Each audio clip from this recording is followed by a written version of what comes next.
आज हम आपके यूजीसी नेट के यूनिट 8 के चैप्टर सूचना एवं प्रौद्योगिकी को पढ़ेंगे।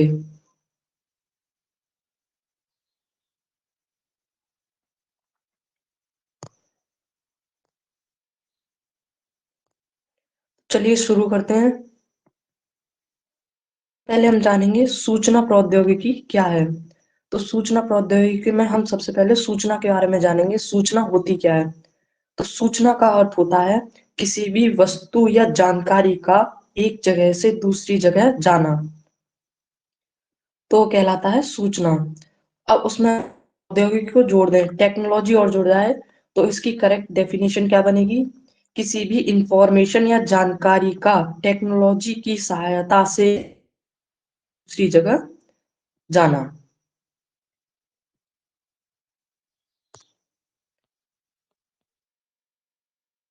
चलते हैं। सूचना प्रौद्योगिकी कंप्यूटर पर आधारित सूचना प्रणाली का आधार है। प्रौद्योगिकी इंफॉर्मेशन टेक्नोलॉजी जो होती है वो कंप्यूटर पर बेस्ड होती है। जैसे आप अपने मोबाइल से किसी को व्हाट्सएप पर मैसेज भेजते हैं, तो वो क्या है? टेक्नोलॉजी है, क्योंकि आप टेक्नोलॉजी की सहायता से किसी को इंफॉर्मेशन भेज रहे हैं। आगे है सूचना प्रौद्योगिकी वर्तमान में वाणिज्य और व्यापार का अभिन्न अंग बन गई है। सूचना प्रौद्योगिकी को हम अपने जीवन में कहीं ना कहीं प्रतिदिन यूज तो करते ही हैं। जैसे आपके पास कोई मैसेज है, आप उसको किसी और आपके रिश्तेदार के पास भेजना चाहते हैं, तो आप व्हाट्सएप से भेज सकते हैं। ये क्या है? इंफॉर्मेशन टेक्नोलॉजी है ये। चेंजेस क्या आए हैं? तो इससे जो पिछले कुछ समय में सूचना संपूर्ण विश्व को एक गांव के रूप में परिवर्तित कर दिया गया है। जो सूचना प्रौद्योगिकी है उसकी मदद से हमने क्या किया है? जो संपूर्ण विश्व है वो एक ग्लोबल विलेज के रूप में कन्वर्ट हो गया है। कैसे हुआ है? जैसे आपका कोई रिश्तेदार है, वो अमेरिका में रहता है, तो आप उससे वीडियो कॉल कर सकते हैं या उसे मैसेज भेज सकते हैं। आपको ये नहीं लगेगा कि वो आपसे दूर है। तो इसी को क्या कहते हैं? सूचना प्रौद्योगिकी की मदद से एक ग्लोबल विलेज बन गया है। आगे चलते हैं। सूचना एवं संचार प्रौद्योगिकी का अर्थ। अब इसका अर्थ क्या है? सूचना एवं संचार प्रौद्योगिकी का, तो सूचना का अर्थ मैंने आपको बताया ही है। सूचना का अर्थ होता है किसी भी इंफॉर्मेशन या किसी भी जानकारी का एक जगह से दूसरी जगह जाना। और संचार प्रौद्योगिकी क्या है? संचार प्रौद्योगिकी का अर्थ होता है किसी भी चीज का भेजना, संचार करना है, किसी चीज को भेजना। किसकी सहायता से भेजना? टेक्नोलॉजी की सहायता से भेजना।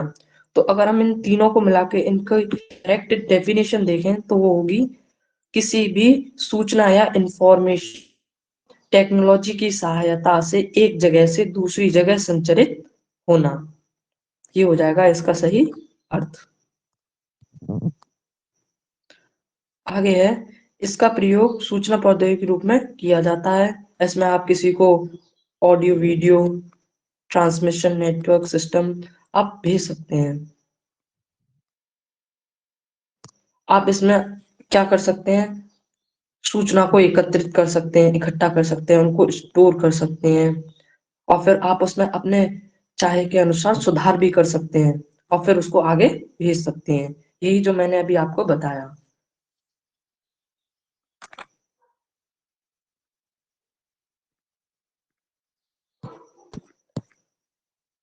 अब सूचना एवं संचार प्रौद्योगिकी के विभिन्न घटक, इसके कंपोनेंट्स क्या हैं जिसकी वजह से ये मिलकर बना हुआ है।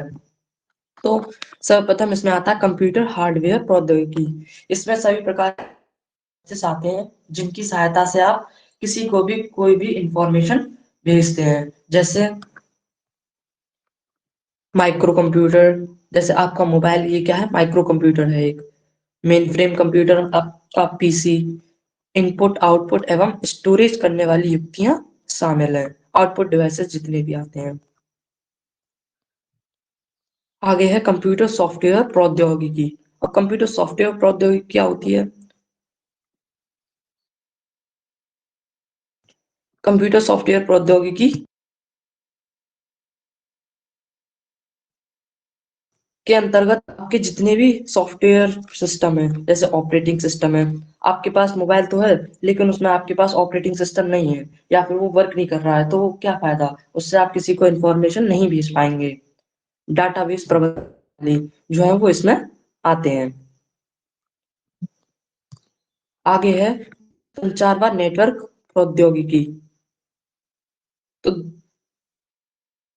प्रौद्योगिकी का अर्थ होता है किसी को भी कोई भी मैसेज भेज, जैसे आप इंटरनेट की सहायता से मैसेज भेज सकते हैं। इसमें वायरलेस तरीके के जो आधारित सॉफ्टवेयर हैं वो आते हैं, या फिर आप वायरलेस तरीके से मैसेज भेजते हैं तो वो सभी आपके पास इसमें आ जाते हैं। मोबाइल इसका एग्जाम्पल है, क्योंकि इसमें कोई ना तार होता है ना कुछ, वायरलेस होता है ये। और इसको कहते क्या है, क्रिप्टोग्राफी कहते हैं। इन सभी के सम्मेलन को क्या कहते हैं, क्रिप्टोग्राफी, वायरलेस ट्रांसमिशन। आगे मानव संसाधन। अब इसका अर्थ क्या होता है, अब आपके पास पूरा सिस्टम है, कंप्यूटर है, लेकिन उसको चलाने वाला कोई नहीं है ना, मानव संसाधन भी तो होना चाहिए आपके पास। तो इसके लिए आपको एक मानव संसाधन की जरूरत पड़ती है वो उपयोग में ला सके। आगे चलते हैं। आगे है विभिन्न क्षेत्रों में आईसीटी। आईसीटी का मतलब है इंफॉर्मेशन कम्युनिकेशन टेक्नोलॉजी, जो अभी हमने पढ़ा था। तो उसके उपयोग क्या क्या है अब।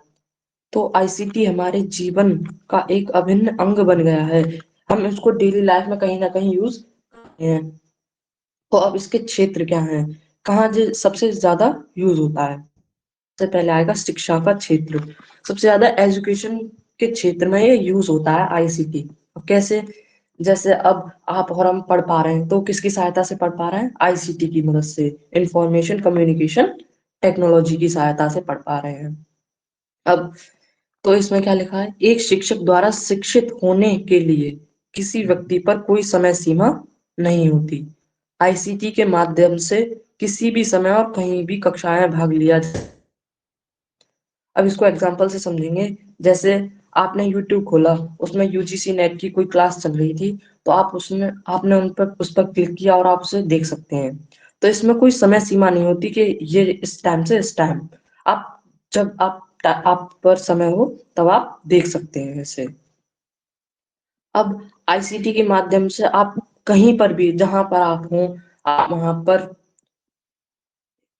किसी भी कक्षा में भाग ले सकते हैं, उसको कर सकते हैं, पढ़ सकते हैं उसमें। तो सबसे ज्यादा शिक्षा के क्षेत्र होता है। अब आगे है शिक्षक एक दूसरे को प्रभावित करने वाली के लिए अट्रैक्टिव क्लास बना सकते हैं। मतलब शिक्षक जो है वो अपनी तरफ से एक अट्रैक्टिव क्लास बना सकता है, जिससे से ज्यादा समझ में आए और अधिक मनोरंजक भी हो पढ़ना। इसके बारे में अभी हम आगे जानेंगे।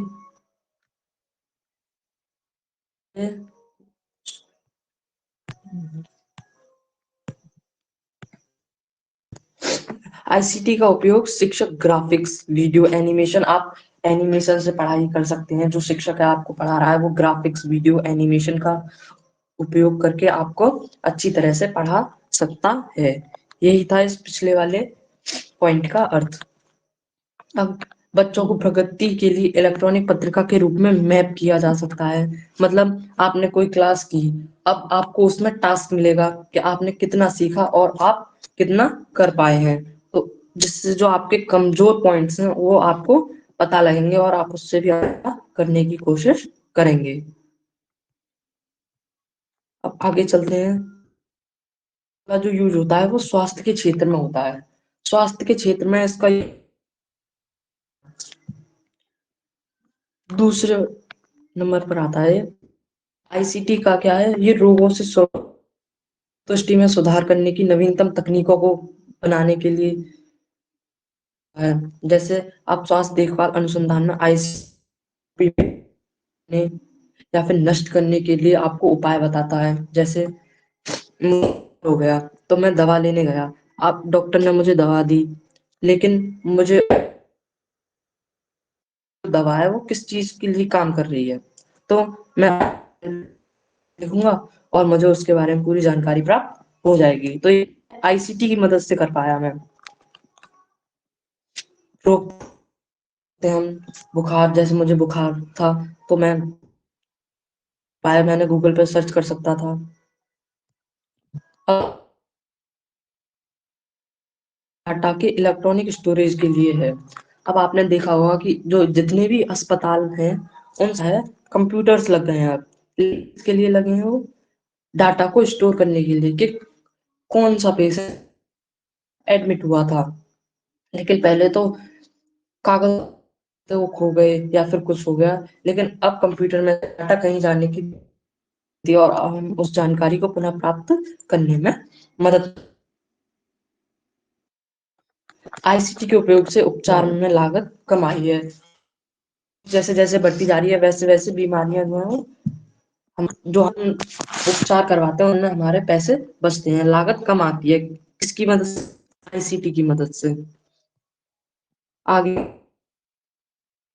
और शासन के क्षेत्र में क्या है, आईसीटी मतलब सरकारी सूचनाओं चाहता है। जैसे आपने कोई फॉर्म भरना चाहते हैं आप, तो उसकी मोबाइल पर दी जाएगी कि आपको ये फॉर्म भरना है, भरना चाहिए, या फिर ये वो क्या है, सरकारी सूचनाओं को हम तक पहुंचाता है। कौन पहुंचाता है?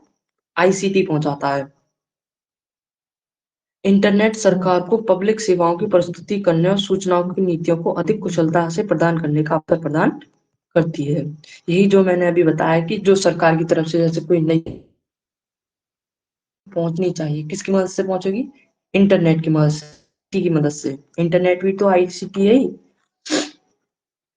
अब जैसे आईसीटी ग्राहकों को प्रभावी प्रबंधन और बेहतर रेस्पॉन्स देने में नए तरीके से नई नई सरकार की योजनाओं का लाभ ले सकते हैं। अब के लाभ क्या है? इंफॉर्मेशन एंड टेक्नोलॉजी के लाभ, एडवांटेजेस। व्यक्तिगत और सामाजिक जीवन में इसको डेली यूज करते हैं, लेकिन इसके लाभ क्या हैं जिससे हमें ये यूज करना चाहिए? क्या लाभ है इसके? तो पहला है संचार की तीव्र गति। संचार की तीव्र गति से अर्थ है मतलब इस होती है, इससे क्या होता है, हमारा धन और समय की बचत होती है। जैसे आप यूपी में रह रहे हैं लेकिन आपका कोई रिश्तेदार है वो है पंजाब में, आपको उसे कोई इंफॉर्मेशन देनी है तो आप क्या करेंगे, उसे व्हाट्सअप कर देंगे या ईमेल कर देंगे। लेकिन जब ये आईसीटी नहीं था, आईसीटी नहीं था तब क्या करते थे, बाई पोस्ट करते थे। उसमें पैसे भी बहुत ज्यादा लगते थे, लेकिन और समय भी ज्यादा लगता था। पहुंचे या ना पहुंचे, एक एक महीना नहीं पहुंचती थी, एक एक महीने बाद पहुंचती थी। तो इससे क्या हुआ है, हमारे जो संचार है उसमें तीव्र गति आई है। जानकारी को हम किसी भी इंफॉर्मेशन को बहुत तीव्र माध्यम से भेज सकते हैं, यही इसमें लिखा है। ये रहा, सूचना एवं संचार प्रौद्योगिकी के विकसित होने पर हम कुछ सेकंड में ही मैसेज से देश विदेश के सदस्यों से संपर्क स्थापित कर लेते हैं, जैसा मैंने आपको अभी बताया। या फिर आपका कोई रिश्तेदार है वो विदेश में रह रहा है, आप उससे नहीं मिल सकते हैं तो आप क्या करेंगे, वीडियो कॉल कर लेंगे। वीडियो कॉल किस पर है? आईसीटी पर है। आईसीटी नहीं, इंफॉर्मेशन कम्युनिकेशन टेक्नोलॉजी की सहायता से ही तो वीडियो कॉल हो पा रहा है। तो यही है, बस वीडियो कॉन्फ्रेंस कॉल करके फेस टू फेस बात कर सकते हैं।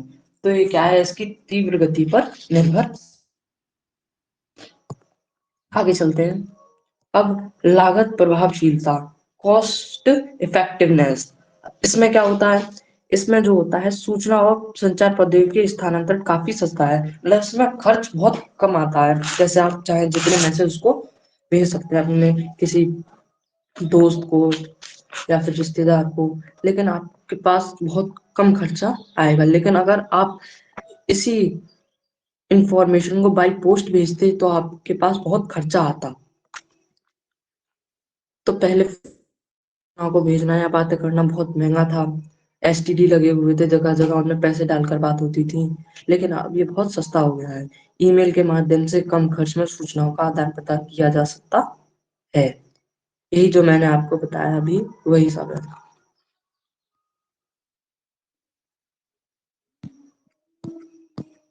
अब व्यापक उपलब्धता, ग्रेटर एबिलिटी।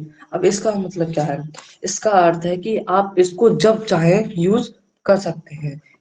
इस तकनीक के माध्यम से आप दिन के 24 घंटे एक तो उसको आप चौबीसों घंटे यूज कर सकते हैं, चौबीसों घंटे मैसेज भेज सकते हैं। ऐसा तो अब सप्ताह के सातों दिन आप मैसेज भेज सकते हैं, उसमें भी कोई लिमिट नहीं है कि आप संडे को मैसेज नहीं भेज पाएंगे। आपका जब मन करेगा आप भेज सकते हैं, तो की सुविधा उपलब्ध रहती है। इसमें समय जब जब आप चाहें तब इसको उपयोग कर सकते हैं। अतः आप किसी भी समय और कहीं भी विभिन्न सेवाएं प्राप्त कर सकते हैं। कौन सी? एंड खरीद बिक्री किसी भी समय अपने घर पर बैठकर की जा सकती है। कोई भी ऑनलाइन सामान मंगा सकते हैं इससे, ऑनलाइन खरीदारी या फिर ऑनलाइन सामान बेच सकते हैं, तो इसकी कोई टाइम लिमिट नहीं है, ये हमेशा उपलब्ध रहता है।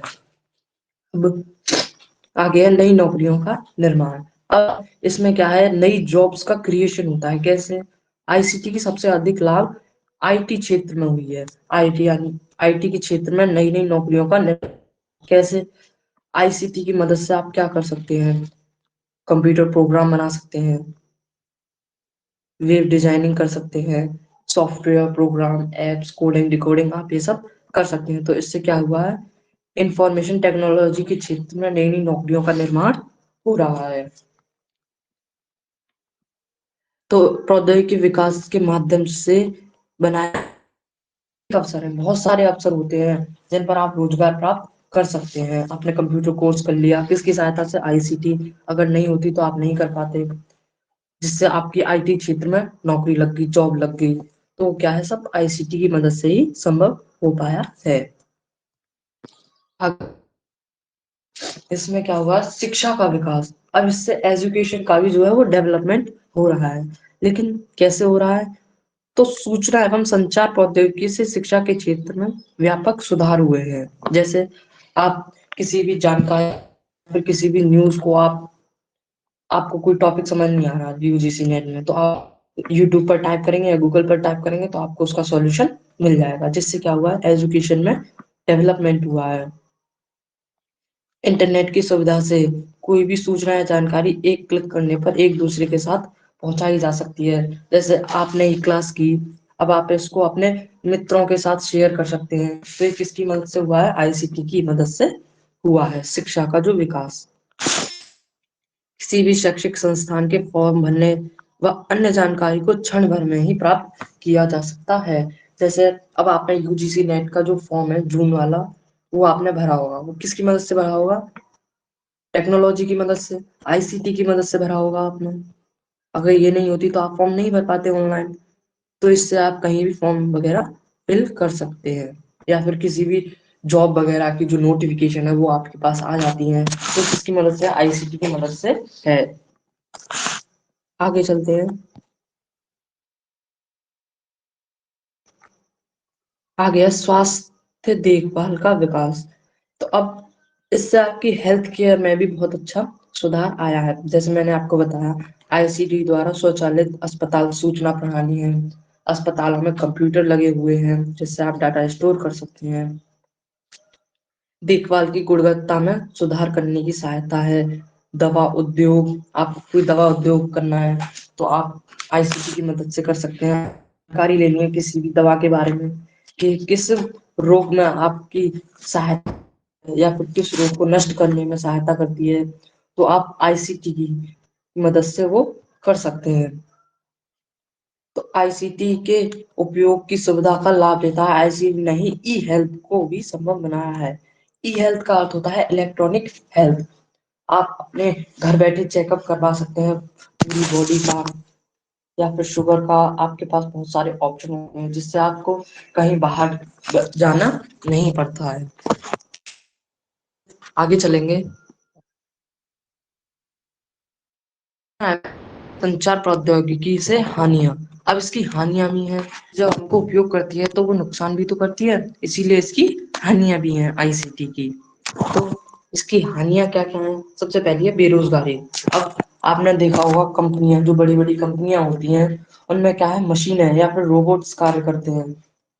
तो इससे क्या है, जो मतलब लोग थे, जो जनसंख्या है हमारी, उसको रोजगार से निकाला जाए, क्योंकि अब उनकी जगह पर मशीन आ रही है, कार्य कर रही हैं। जैसे 10 व्यक्ति थे, वो किसी काम को एक दिन में कर सकते थे, लेकिन मशीन जो है वो दो दो 3 घंटे में कर रही है। तो उनको रोजगार कौन देगा? कोई नहीं देगा ना, मशीनें लगाएंगे सब, इससे उनका ज्यादा उत्पादन हो सके।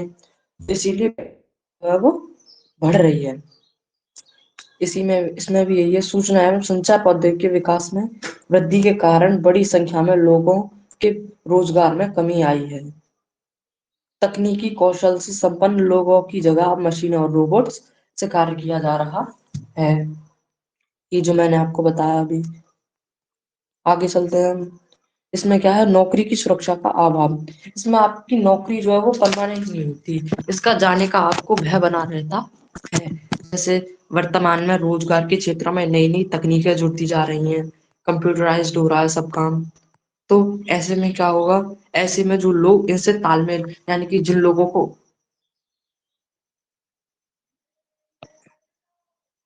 होते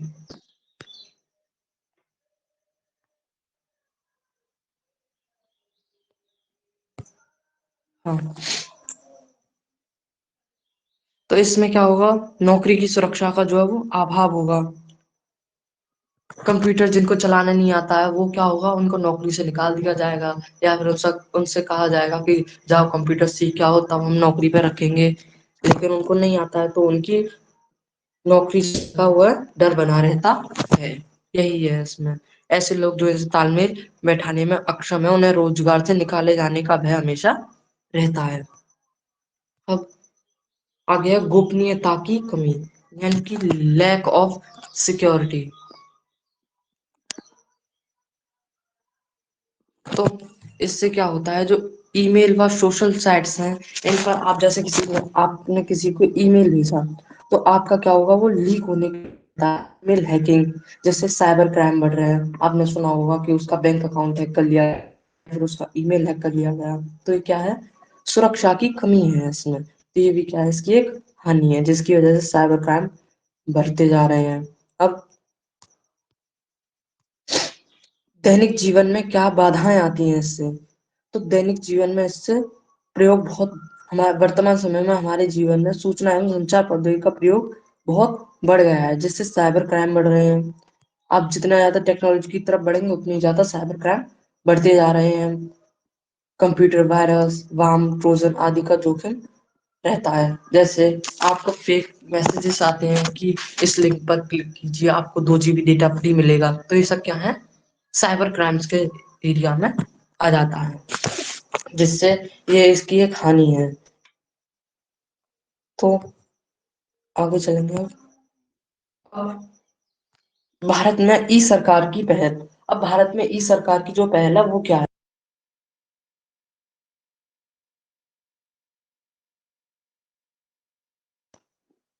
तो ई सरकार का अर्थ होता है इलेक्ट्रॉनिक सरकार। इलेक्ट्रॉनिक सरकार मतलब आपकी सहायता के लिए जो सरकार इलेक्ट्रॉनिक सेवाएं देती है, उसे क्या कहा जाता है, ई सरकार कहते हैं। अब जैसे 90 के दशक की शुरुआत में सूचना तकनीकी ग्रामीण क्षेत्रों की पहुंच से बाहर थी। मतलब जो 19th सेंचुरी का समय था, उसमें ग्रामीण क्षेत्रों में टेक्नोलॉजी नहीं थी, शहरों में भी बहुत कम थी। लेकिन अब विकासशील देशों में ई गवर्नेंस कानूनों, यानी कि ई सरकार की मदद से हर जगह टेक्नोलॉजी का जो है वो विकास हुआ है। तो यही है ई सरकार। ई सरकार का अर्थ है इलेक्ट्रॉनिक सरकार, जो आपकी सेवाओं के लिए बनाई गई है। जैसे अब आपने देखा होगा कि जो राज्य सरकार या फिर लोकसभा विधानसभा है, उनमें क्या हुआ है, सरकारों का भी कंप्यूटरीकरण हो रहा है। सरकार जो वो भी इलेक्ट्रॉनिक की तरफ बढ़ रही है, आईसीटी की तरफ बढ़ रही है। तो इससे क्या हुआ है, इलेक्ट्रॉनिक सरकार बनती जा रही है। पहले तो सिर्फ सरकार थी, लेकिन अब क्या हुआ है, इलेक्ट्रॉनिक सरकार बनती जा रही है। राज्य सरकारों के कार्यालयों में भी कंप्यूटर लग रहे हैं, जिसकी सहायता से सरकार जो है वो आईसीटी को बढ़ावा दे रही है, तथा इसके लिए विभिन्न पहलें की जा रही हैं, ताकि प्रशासन की पहुंच लोगों तक पहुंच सके।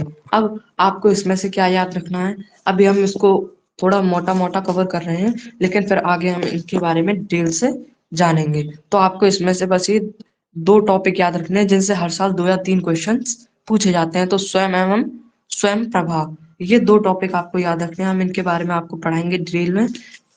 लेकिन ये आपको याद रखने हैं। अब इसमें क्या है, डिजिटल लाइब्रेरी, आपको कोई भी किताब है वो आप ऑनलाइन पढ़ सकते हैं। ई परिवहन, आप अपना इंश्योरेंस वगैरह जो बाइक वगैरह का होता है वो आप इलेक्ट्रॉनिक तरीके से उसको रिन्यू कर सकते हैं मोबाइल पर घर बैठे। ई पुलिसिंग, मतलब जो आप चालान वगैरह है जो पुलिस ई इलेक्ट्रॉनिक तरीके से आपके मोबाइल पर ही भेज देती है, लेकिन पहले पर्चे पर काट के देते थे। ऐसे ही है, बस इलेक्ट्रॉनिक प्रशासन की पहल को देखा जा सकता है। तो ई सरकार का अर्थ होता है इलेक्ट्रॉनिक सरकार, जो सब कार्य हैं वो सरकार के जितने भी हैं वो सब इलेक्ट्रॉनिक तरीके से हों। यही है भारत में ई सरकार की पहल। अब कोई भी जो कार्य होता है वो उसमें बाधाएं और चुनौतियां तो आती हैं। तो अब इसमें क्या है, बाधाएं और चुनौतियां, लिमिटेशन एंड चैलेंजेस, किसमें, आईसीटी में क्या है। तो आईसीटी जो है वो बड़े पैमाने पर अवसरों के लाभ के बावजूद भी आईसीटी के कार्यान्वयन प्रक्रिया में कई बाधाएं हैं, बहुत सारी बाधाएं हैं। जैसे आईटी साक्षरता की कमी और ई गवर्नेंस।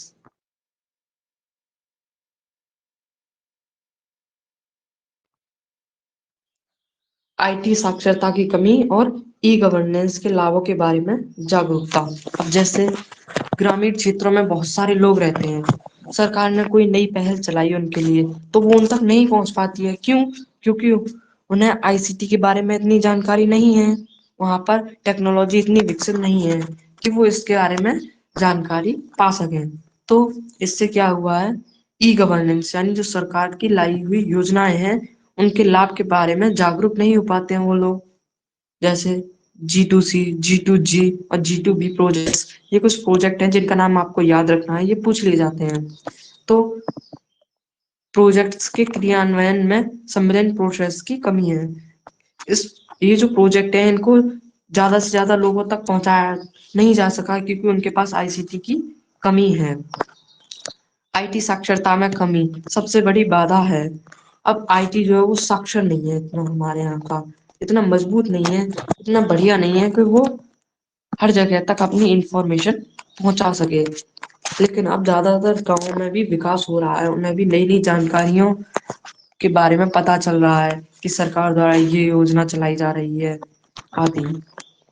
तो प्रशासनिक स्ट्रक्चर, इलेक्ट्रॉनिक गवर्नेंस, सूचना के प्रबंधन और प्राप्त करने के उपकरण नहीं है।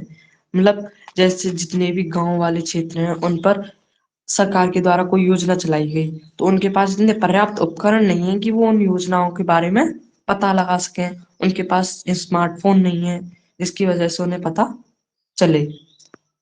आगे है मौजूदा आईसीटी अवसंरचना का अभाव। जो हमारा आईसीटी की जो संरचना है वो ज्यादा बढ़िया नहीं है, जिसकी सहायता से जो इंफॉर्मेशन है वो ज्यादा से ज्यादा लोगों तक नहीं पहुंच पाती हैं। तो जैसे कई विभागों में कंप्यूटर का उपयोग केवल वर्ड प्रोसेसिंग के उद्देश्य से किया जाता है। वर्ड प्रोसेसिंग का अर्थ है मतलब चीजों को बस स्टोर करने के लिए ही उसका उपयोग किया जाता है, जिसका परिणाम यह है कि प्रबंधन निर्णयों के समर्थन के लिए डाटा माइनिंग में उनके उपयोग के संबंध में कंप्यूटर अंतर्ग्रहण है। ज्यादा से ज्यादा इंफॉर्मेशन पहुंचाने के लिए वो कंप्यूटर्स का उपयोग नहीं करते हैं। अब कंप्यूटर की हार्डवेयर की खरीद वो बहुत महंगी है क्योंकि कंप्यूटर के पार्ट्स बहुत महंगे आते हैं, इसीलिए कोई ग्रामीण व्यक्ति उनको नहीं खरीद सकता है, जिससे वो आईसीटी का अभाव रहता है उसके पास। लेकिन वो जब तक खरीदने जाता है तब तक वो हार्डवेयर एब्सोल्यूट यानी अप्रचलित हो जाते हैं, चलन में नहीं रहते हैं, उसकी जगह नई नई तकनीकें आ जाती हैं। बस। आगे है सरकारी विभागों का रवैया। तो सरकारी विभाग जितने भी हैं उनका रवैया जो है वो ज्यादातर अच्छा नहीं होता है, क्योंकि वो जैसे सरकारी कर्मचारियों का मनोविज्ञान प्राइवेट सेक्टर के कर्मचारियों से अलग है। जैसे जो है वो सरकारी जितने भी हैं, आप जैसे सरकारी बैंक में कोई अकाउंट खुलवाने गए तो वहां पे आपको 4-5 दिन चक्कर कटवाएगा कि इस बार ये कमी है, इस बार ये कम है। लेकिन वहीं आप अगर प्राइवेट बैंक में जाएंगे अकाउंट खुलवाने तो वहां पर वो क्या करेगा, आपका 100 रुपए में अकाउंट भी खोलेगा, आपको चाय भी पिलाएगा, आपको एसी की हवा में भी बैठाएगा। तो ये क्या है, सरकारी कर्मचारियों का जो रवैया है वो बहुत गलत है, लेकिन प्राइवेट सेक्टर्स में ये चीज बहुत अच्छी है। तो परंपरागत रूप से सरकारी कर्मचारियों ने इस तथ्य से अपना निर्वाह किया है। तो जितने भी सरकारी कर्मचारी हैं वो क्या करते हैं, इसी बेसिस पर अपनी जिंदगी वो चला रहे हैं कि सरकारी आंकड़ों को लागू करने या सिस्टम में बदलाव लाने का कोई भी प्रयास सरकारी कर्मचारियों के प्रतिरोध से पूरा होता है। जैसे अब कोई भी नई इंफॉर्मेशन टेक्नोलॉजी लानी है, आईसीटी, सरकारें कंप्यूटराइज्ड हो रही हैं अब, तो उसमें क्या है, जिन लोगों को मतलब सरकारी कार्यालयों में कंप्यूटर यूज करना नहीं आता है तो उनको नौकरियों से निकाला जा रहा है, जिससे वो प्रतिरोध कर रहे हैं उन बातों का। तो इससे ये लागू नहीं हो सकता है। अतः सरकारी विभागों के प्रति इसका प्रोत्साहन की कमी देखी जाती है। सरकारी विभागों में ये जो है वो बहुत कम है। आगे है सरकारी विभाग और समाधान डेवलपर्स के बीच समन्वय की कमी। जो सरकारी विभाग है, सरकारी विभाग में कार्य करने वाले लोग हैं, और जो समाधान जो आईसीटी के सेक्टर में है, उनके बीच जो है समाधान समन्वय की कमी है। उनके बीच में ढंग से समन्वय नहीं है। जैसे किसी भी एप्लीकेशन को डिजाइन करने के लिए सरकारी विभागों और समाधान डेवलपर्स के बीच बहुत करीबी बातचीत की आवश्यकता होती है। जैसे अब सरकार आपके लिए, जैसे आईसीटी सेक्टर के लोग आपके लिए कोई ऐप बनाना चाहते हैं जिससे आपको बहुत लाभ हो, आपको सभी चीज की नोटिफिकेशन उस पर मिलती रहे, तो उसके लिए क्या करना होगा, उन्हें उन्हें सरकारी लोगों से बात करनी होगी। लेकिन सरकारी लोग जो है वो समन्वय स्थापित नहीं करते हैं अच्छी तरह से, जिससे आईसीटी जो है वो विकास नहीं कर पाता है। सरकारी विभागों में उपयोगकर्ता समाधान वास्तुकला को डिजाइन करने के लिए पर्याप्त योगदान नहीं देते हैं। तो जितने भी सरकारी जो है वो आर्किटेक्चर के क्षेत्र में यूज नहीं देते हैं, और उनका आईसीटी वाले क्षेत्र के लोगों का साथ नहीं देते हैं, जिससे वो जो आईसीटी का विकास नहीं हो पाता है। अब आगे क्या कर आगे है विभागीय प्रक्रिया के पुनर्संरचना।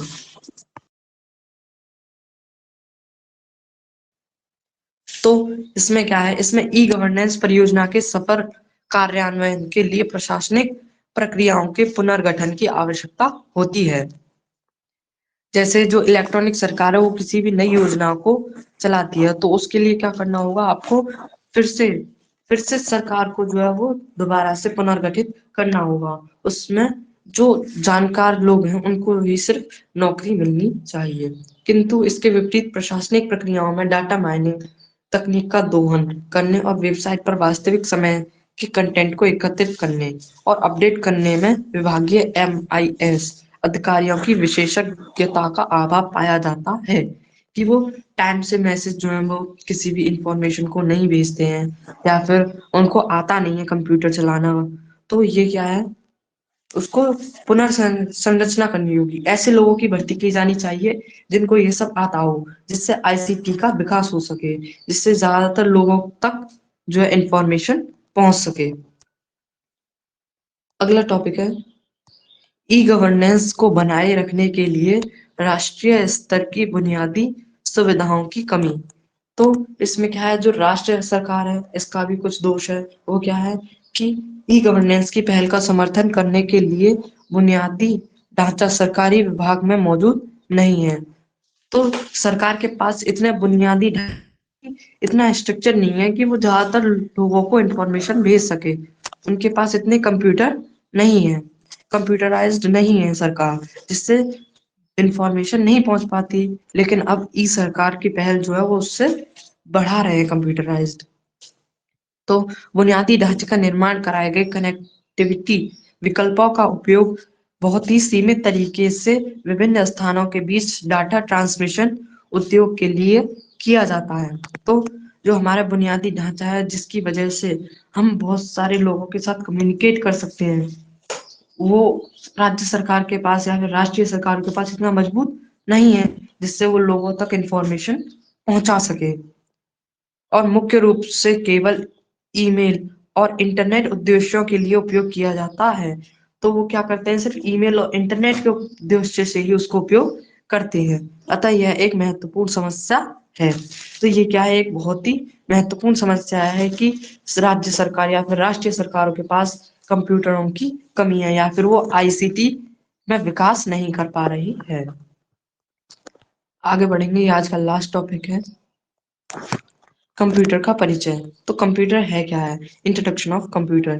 तो कंप्यूटर एक स्वचालित इलेक्ट्रॉनिक डिवाइस है, स्वयं से चलने वाला एक इलेक्ट्रॉनिक डिवाइस है, या फिर इसका अर्थ निकालें तो गणना करने वाला। कंप्यूटर का कहते हैं गणना करने वाला, ऐसी डिवाइस जो गणनाएं करती है। तो इसमें क्या है, इलेक्ट्रॉनिक स्वचालित इलेक्ट्रॉनिक डिवाइस है जो इनपुट के रूप में डाटा ग्रहण करता है, जो हमसे इनपुट में कोई भी डेटा लेता है और उसको सॉफ्टवेयर और या प्रोग्राम के अनुसार, जो भी हम सॉफ्टवेयर जिस भी प्रोग्राम का यूज कर रहे हैं उसके अनुसार उसको उपयोग करके हमको परिणाम देता है। किसी परिणाम के लिए डाटा का प्रोसेस संग्रहित अथवा प्रदर्शित करता है, हमको दिखाता है, उसकी प्रोसेस करता है, फिर हमको आउटपुट के रूप में स्क्रीन पर दिखाता है।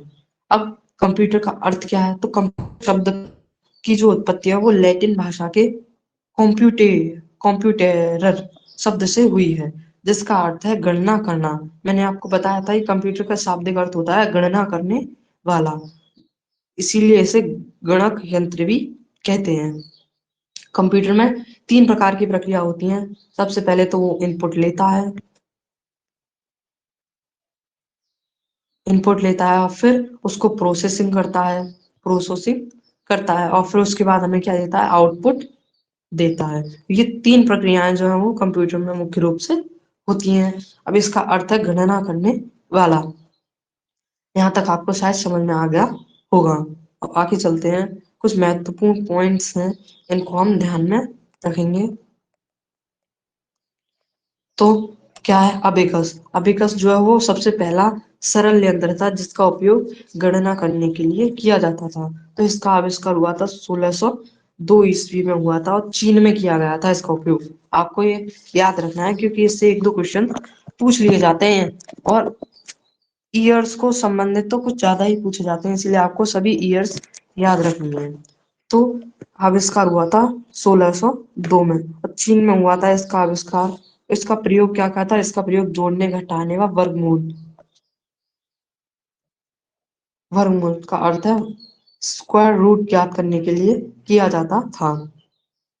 अगला है चार्ल्स बेबेज। चार्ल्स बेबेज को क्या कहते हैं, कंप्यूटर का जनक कहा जाता है क्योंकि सर्वप्रथम इन्होंने ही कंप्यूटर बनाया था। चार्ल्स बेबेज ने 1837 में एनालिटिकल इंजन का आविष्कार किया था, जिसका प्रयोग सभी गणितीय क्रियाओं को करने में किया जाता है। चार्ल्स बेबेज ने एनालिटिकल इंजन का आविष्कार किया था। कब किया था, 1837 में किया था, जिसका उपयोग किसके लिए करते हैं हम, गणितीय क्रियाओं को करने के लिए, जोड़ना घटाना गुणा भाग आदि के लिए किया जाता है। डिफेंस इंजन का विकास चार्ल्स बेबेज द्वारा ही किया गया था। फिर चार्ल्स बेबेज ने एक और इंजन बनाया था जिसका नाम था डिफेंस इंजन। ये मैं अभी आपको थोड़ा बहुत बता दे रहा हूँ, लेकिन कल हम इसके बारे में विस्तृत रूप से अध्ययन करेंगे। अगला है पास्कलाइन। पास्कलाइन का आविष्कार ब्लेज पास्कल द्वारा 1642 में किया गया था। यह प्रथम मैकेनिकल एडिंग मशीन थी जो ऑडोमीटर एवं घड़ी के सिद्धांत पर कार्य करती थी। बस आप इसको पढ़ लीजिए, लेकिन कल हम इसके बारे में डिटेल में जानेंगे। एनिएक पहला डिजिटल कंप्यूटर था। तो ये तो आपको बहुत ज्यादा ही याद रखना है कि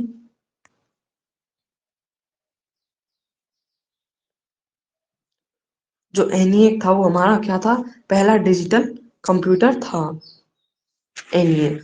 तो चलिए आज की कक्षा यहीं समाप्त करते हैं। आशा करता हूँ आपको सारी चीजें समझ में आई होंगी और आप इस वीडियो को अगर आपने नहीं देखा है तो आप हमारे YouTube चैनल पर भी देख सकते हैं। धन्यवाद, कल फिर मिलेंगे।